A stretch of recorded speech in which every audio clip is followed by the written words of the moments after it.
जब हम त्रिकुटी पर पहुंचेंगे वहां पर ये काल भगवान का एक स्थान है।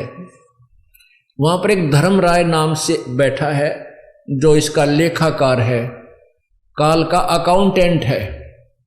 तो जब हम त्रिकुटी पर जाने से पहले ब्रह्मा विष्णु महेश के इन कमलों में से, इनके लोकों में से होकर जाना पड़ेगा। देखो पुण्यात्मा भोली आत्मा क्या कहते हैं, जो नकली संतों के अनुयायी हैं वो ये कहते हैं कि जाना एक स्थान पर है, रास्ते न्यारे न्यारे। ये भी उनकी छोरी गलत है। रास्ता भी एक है और जाना भी एक स्थान पर है। जैसे हमने ये जीव इस शरीर के अंदर है, इस शरीर के अंदर जो जीव है इसको इन कमलों के अंदर से होकर जाना, गुजर कर जाना पड़ेगा और कोई तरीका नहीं है, कोई रास्ता ही नहीं है। और ये सबका एक है, ना हिंदू में भिन्न है, ना मुसलमान में भिन्न है, ना सिख में भिन्न, ना ईसाई में भिन्न, ना बहन में भिन्न, ना भाई में भिन्न। तो हमने इन कमलों के अंदर से गुजर कर जाना है और त्रिकुटी पर पहुंचना है। तो इन कमलों के अंदर से हम जाएंगे तो इनका नो ड्यू सर्टिफिकेट हम लेते हुए जाएंगे तो हम त्रिकुटी पहुंच जाएंगे। त्रिकुटी पर जाकर के फिर कौन मिलेगा आपको? ये दास मिलेगा, परमात्मा मिलेगा इस दास के रूप में, आपके गुरु के रूप में। और वहां फिर आपका हिसाब कराएगा इस काल से। नहीं वो डांडी मार जाएगा, वहां पर डांडी मतलब हेरा फेरी नहीं करेगा। वहां क्या लालच लोभ दिखाए जाएंगे?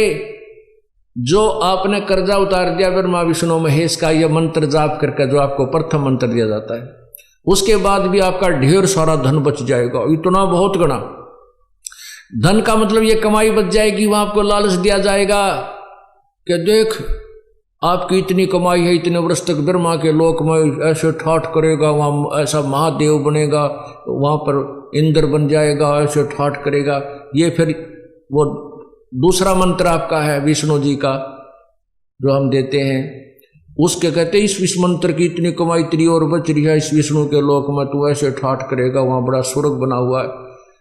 फिर शिव जी का मंत्र है, दुर्गा का भी मंत्र है, यानी इतनी कमाई आपकी बच रही होगी।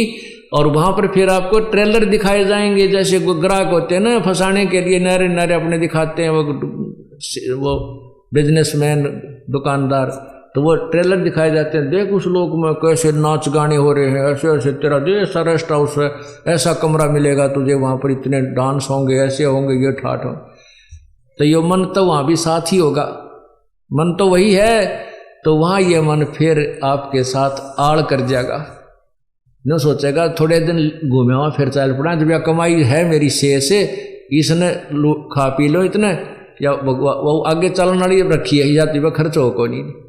तो ये भी डंडी मारेगा अपने साथ में, आपके साथ। अगर परमात्मा यानी गुरुदेव रूप में प्रभु नहीं होंगे तो वहां भी आपके साथ गड़बड़ हो जाएगी।